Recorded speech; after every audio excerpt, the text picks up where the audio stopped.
ఇంకా Maoist party దాదాపు almost 80% వరకు ఖాళీ అయిపోయింది. ఎందుకంటే 2024 జనవరి నుంచి ఇప్పటి వరకు 2500 మంది సరెండర్ అయిపోయారు. 2000 మందికి పైన అరెస్టులు అయ్యారు. దాదాపు 500 నుంచి 700 మంది చనిపోయారు. సో ఓవరాల్గా మోర్ దాన్ 5000 మావోయిస్టులు బయటికి వచ్చేసారు ఏ రకంగానైనా.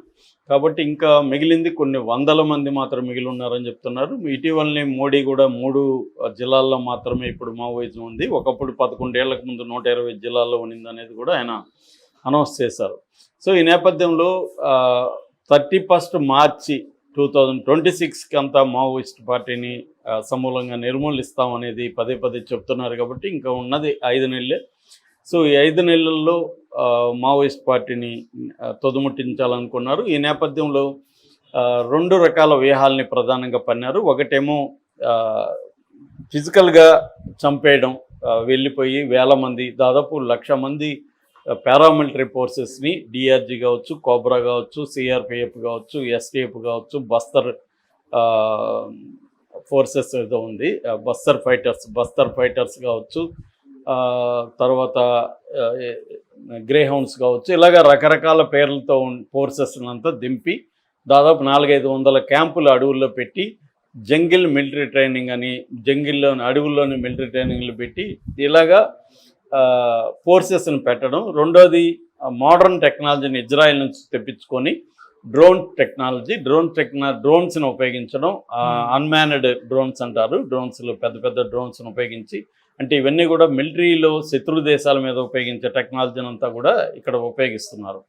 అట్లాగే థర్మల్ ఇమేజింగ్ అంటారు. అంటే థర్మల్ ఇమేజింగ్ మనం కొన్ని హాలీవుడ్ సినిమాల్లో చూస్తుంటాం. నైట్లలో కూడా ఎక్కడ ఆ షేపులు కదులుతున్న అవన్నీ కూడా తెలుస్తాయి. అట్లాగే హీట్ రికగ్నైజింగ్ సెన్సార్స్ ఉంటాయి అన్నమాట. ఎక్కడైనా పొయ్యి ముట్టించినా, ఇంకోటి మంట ముట్టించినా అది రికగ్నైజ్ చేస్తుంది. అదొక మెథడ్ అయితే, ఇంకోటి సర్వైలెన్స్. మావోయిస్టులు కూడా ఫోన్లు, ల్యాప్టాప్లు ఇవన్నీ వాడుతున్నారు. కాబట్టి వాటిని ఇప్పుడు ఏంటంటే ఇంటర్నెట్ లేకపోయినా కూడా ఫోన్లు వాడితే పట్టుకునే టెక్నాలజీ అంతా వచ్చి, ఫోన్లు కానీ సెల్ ఫోన్లు కానీ వాడితే వాళ్ళు ఎక్కడున్నారో ఐడెంటిఫై చేయడం కూడా పెరిగిపోయింది. ఈ రకంగా అంటే బలమైన ఫోర్సెస్ని, కొన్ని వందల మందిని పట్టుకోవడానికి 1,00,000 మందిని రంగంలో దించడం పెద్ద ఎత్తున, అదొక మెథడ్ అయితే. రెండోది మోడర్న్ టెక్నాలజీని యూజ్ చేయడం అనేది సెకండ్ మెథడ్. ఇక అటుపక్క చూస్తే దీన్ని ఎదుర్కొనేదానికి మొన్న మనం సరెండర్ అయిన వాళ్ళని చూస్తే అంతా కూడా ఎవరు చదువుకోని పిల్లలే ఎక్కువ, 90% ఉన్నారు. అక్కడ 10th చదివిన ఒక ట్రైబల్ కూడా మనకు కనపడ్డారు.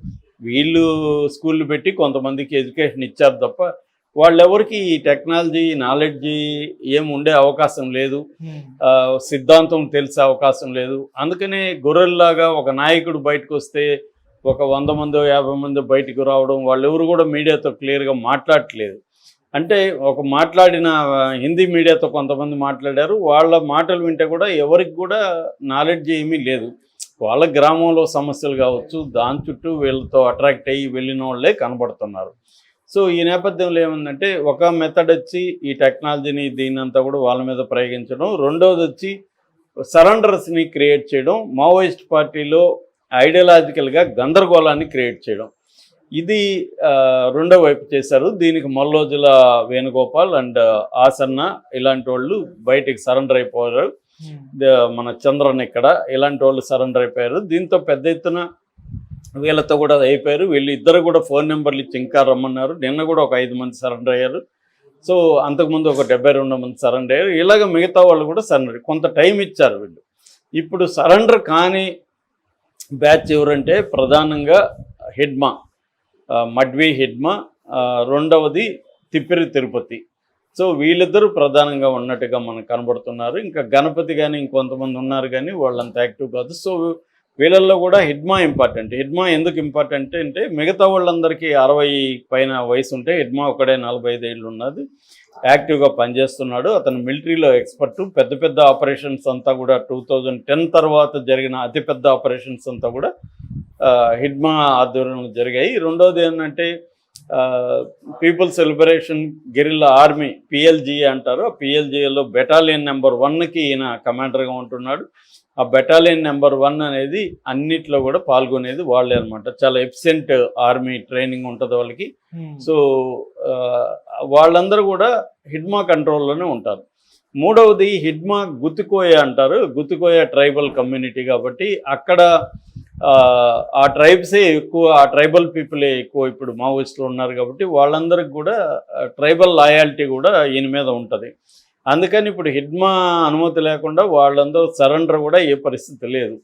కాబట్టి హిడ్మాని సరెండర్ అవ్వట్లేదు కాబట్టి హిడ్మాని చంపేయాలనేది, హిడ్మాని చనిపోతే మావోయిస్ట్ మూవ్మెంట్ కంప్లీట్గా గ్రౌండ్ లెవెల్లో తుడిచిపెట్టుకుపోతుంది ఉద్దేశంతో అక్కడ బస్తర్ ఐజీ సుందర్రాజ్ ఆధ్వర్యంలో జరుగుతుంది.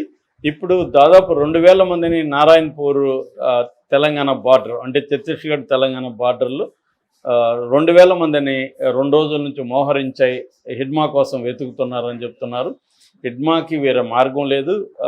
3 మార్గాలు ఉన్నాయి. ఒకటి సరెండర్ అయిపోవడం, 2 ఈ ఏరియాలో వదిలే ఎక్కడికైనా దేశంలో కానీ లేదా దేశం వదిలి పారిపోవడం, 3 చనిపోవడం యుద్ధం చేస్తూ. సో 3వది పాసిబుల్ అని అంటున్నారు, పారిపోయే ప్రసక్తి లేదు అంటున్నారు, అట్లాగే సరెండర్ కూడా అవడం అంటున్నారు.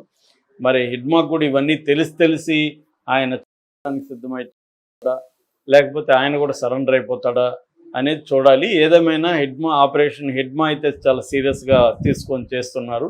అట్లాగే తిరుపతిని గణపతిని కూడా పట్టుకోవాలి. ఎందుకంటే వాళ్ళిద్దరూ సైద్ధాంతికంగా సింబాలిక్ హెడ్స్ అనమాట. వాళ్ళిద్దరిని చంపేస్తే మొత్తం ఇది మారిపోతుంది అనేది. ఏదేమైనా ఈ 5 నెలల్లో మావోయిస్ట్ పార్టీ ఇవాళ ఉన్న దశలో తుడిచిపెట్టుకుపోవడం అయితే గ్యారంటీ కనబడుతుంది.